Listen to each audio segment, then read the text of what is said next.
እስራኤልና ኢራን ባለፈው ሰኔ ወር ነበር በጣም ከባድ የሚባል ፍልሚያ ያደረጉት። አሜሪካም ገብታበት ፎርዶና ናታንዝ በሚባሉ የኒውክሌር ኃይል ማመንጫ ጣቢያዎች ላይ በጣም ከባድ የሚባል ምት ያሳረፈችው። በእርግጥ ይሄ ምት ምን ያህል ጉዳት አድርሷል፣ ምን ያህል የኢራን የኒውክሌር ማብለያዎችን አጋይቷል፣ ወይም ደግሞ ኢራን ስታብላላቸው የነበሩ ዩራኒየሞችን ምን ያህል ጎድቷል የሚለው ጉዳይ አከራካሪ ነው።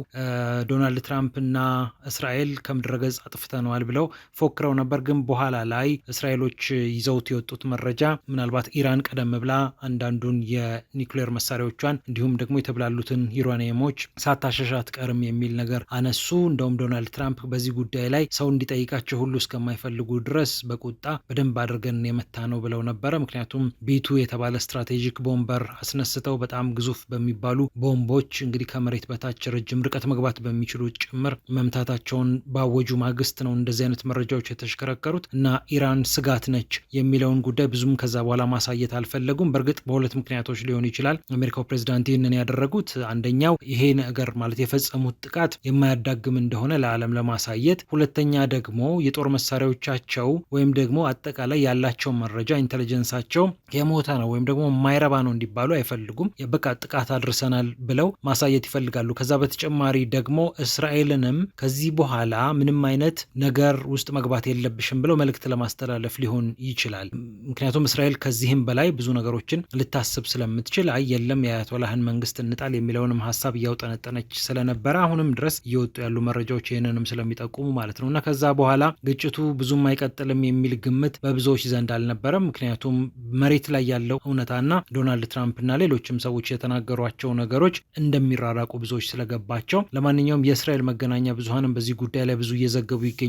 ለምሳሌ ማሪቭ የተሰኘው የእስራኤል ጋዜጣ የተለያዩ የእስራኤል ከፍተኛ ባለስልጣናትን በተለይ ደግሞ አይዲኤፍ በሚባለው የሀገሪቱ የመከላከያ መስሪያ ቤት ውስጥ ያሉ ምንጮቹን ጠቅሶ ማሪቭ እንደዘገበው እንግዲህ ቴህራን በሚገባ እየተዘጋጀች ትገኛለች። ሚሳኤሎቿን እያከማቸች ትገኛለች።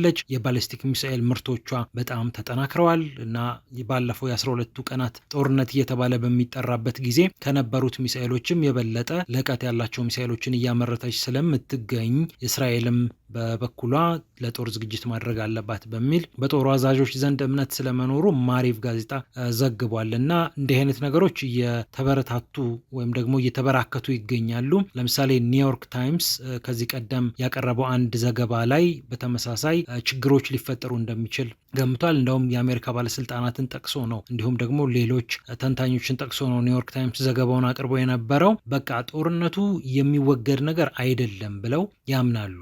በእስራኤልና በኢራን መካከል ጦርነት ማስቀረት አንችልም ብለው እንደሚያምኑ እንግዲህ እነዚህ ባለስልጣናትና እነዚህ ተንታኞች ለኒውዮርክ ታይምስ ተናግረው ነበረ። ዘ ታይምስም በተመሳሳይ በጣም ብዙ አዳዲስ ነገሮች እየተካሄዱ እንደሆነ፣ ኢራን የጦር መሳሪያዎቿን በብዛት እያከማቸች እንደምትገኝ፣ ወታደራዊ አቅሟን ከፍ እንደምታደርግ እንዲሁም ደግሞ ከእስራኤል ጋር በጎንዮሽ ሊያዋጉኝ ይችላሉ ብላ የምታስባቸውን ኃይሎችንም ጭምር እያሰባሰበች እንደምትገኝ፣ የኃይል አሰላለፉን ዳግም ለማስተካከልም ጥረት እያደረገች እንደምትገኝ ነው እንግዲህ ዘ ታይምስ ይዞት የወጣው ዘገባ የሚጠቁመው። ሌላኛው ደግሞ ግጭቱ ይከሰታል ተብሎ እየተገመተ ያለበት ምክንያት ደግሞ 2015 እንደ አውሮፓውያን አቆጣጠር እንደምናስታውሰው በባራክ ኦባማ ጊዜ አንድ የተፈረመ ስምምነት ነበረ።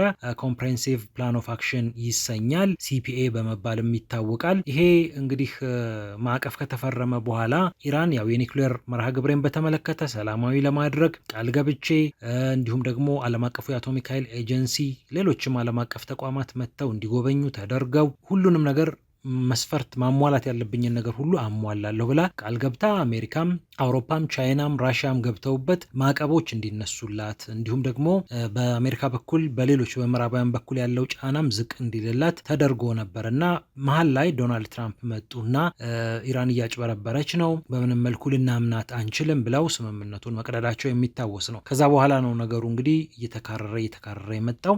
ኢራን ደግሞ በቃ እንግዲህ ከታማው አይቀር ብላ ገፋችበት። እንደውም ዓለም አቀፉ አቶሚክ ኃይል ኤጀንሲ ሙሉ ለሙሉ ግንኙነቱን አላቋረጠም እስከ ባለፈው ድብደባ ድረስ። ባለፈው ድብደባ ላይም ኢራን የተቀየመችበት ምክንያት ኤጀንሲው ከጎኔ አልቆመም፣ ቢያንስ ጥቃቱን አላወገዘም፣ እንዲህ አይነት ተቋማት ጥበቃ ይፈልጋሉ፣ በቦምብ ዝም ብለው ሊጠቁ አይገቡም ነበረ እና ከጎኔ ባለመቆሙ ምክንያት ድርጊቱንም ወይም ጥቃቱንም ባለማውገዙ ምክንያት ብላ ከኤጀንሲው ጋር ያላትን ግንኙነት አቋርጣ እንደነበር የሚታወቅ ነው። ለማንኛውም አሁን ስለ ሰላም ስምምነት ወይም ደግሞ ስለ ኒውክሌር ፊርማ አሁን የሚያወራ ሰው የለም። 10 ዓመት ነበር በነገራችን ላይ ማዕቀፉ 2025 ጥቅምት ላይ ሙሉ ለሙሉ እንግዲህ ኤክስፓየር አድርጓል ወይም ደግሞ ጊዜው አልፎበታል። ስለዚህ አሁን ጊዜው ማለፉን ተከትሎ ብዙ ችግር ይፈጠራል የሚል ስጋት አለ። እንደውም ዘ ታይምስ የተለያዩ የገልፍ ሀገራትን የባህረ ሰላጤው ሀገራትን አነጋግሮ ነበር በዘገባው ላይ ጉዳዩ መቼ ነው የሚለው ነው እንጂ ይሆናል ወይ የሚለው አይደለም ብለው እነዚህ የገልፍ ሀገራት እንደሚያስቡ ዘ ታይምስ ጽፏል። ሌሎች መረጃዎችም ይጠቀሳሉ። ለምሳሌ ዓለም አቀፉ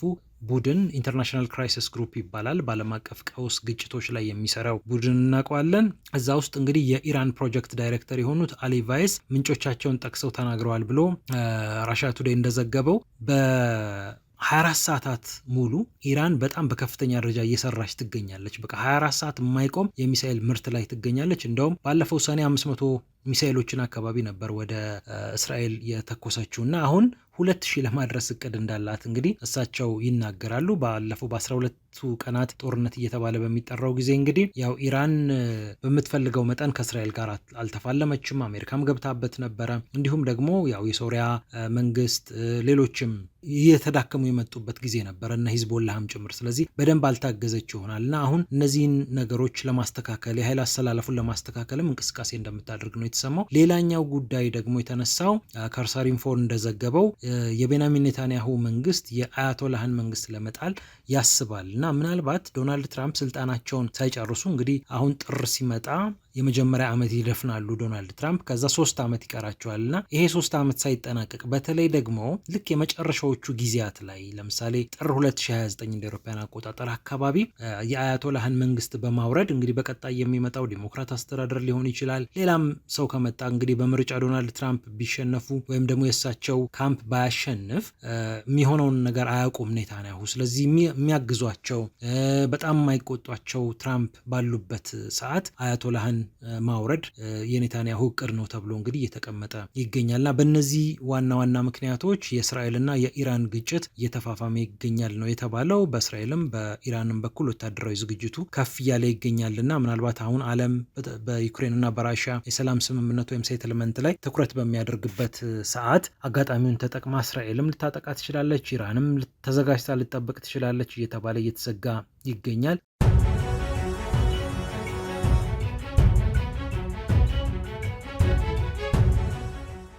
እስራኤል እና ኢራን ባለፈው ሰኔ ወር ነበር በጣም ከባድ የሚባል ፍልሚያ ያደረጉት። አሜሪካም ገብታበት ፎርዶ እና ናታንዝ በሚባሉ የኒውክሌር ኃይል ማመንጫ ጣቢያዎች ላይ በጣም ከባድ የሚባል ምት ያሳረፈችው። በእርግጥ ይሄ ምት ምን ያህል ጉዳት አድርሷል፣ ምን ያህል የኢራን የኒውክሌር ማብለያዎችን አጋይቷል፣ ወይም ደግሞ ኢራን ስታብላላቸው የነበሩ ዩራኒየሞችን ምን ያህል ጎድቷል የሚለው ጉዳይ አከራካሪ ነው።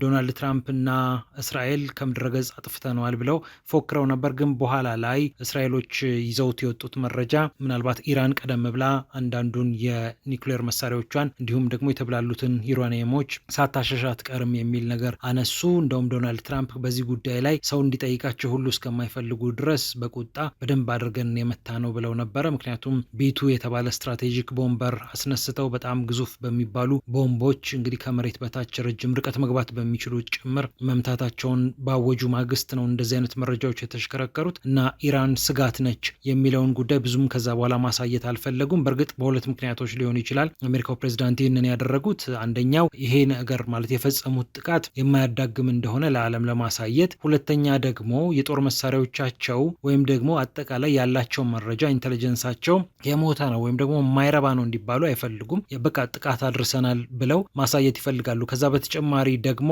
እስራኤልንም ከዚህ በኋላ ምንም አይነት ነገር ውስጥ መግባት የለብሽም ብለው መልእክት ለማስተላለፍ ሊሆን ይችላል።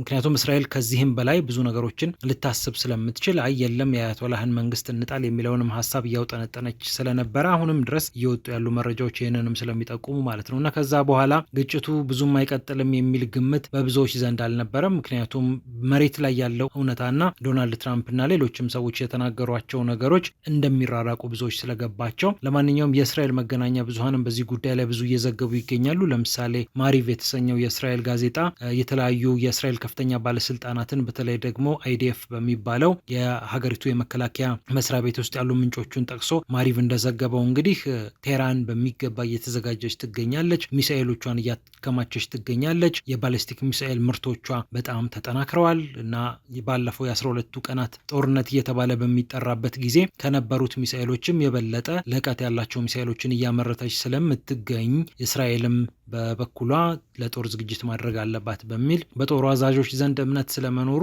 ማሪቭ ጋዜጣ ዘግቧል። እና እንዲህ አይነት ነገሮች እየተበረታቱ ወይም ደግሞ እየተበራከቱ ይገኛሉ።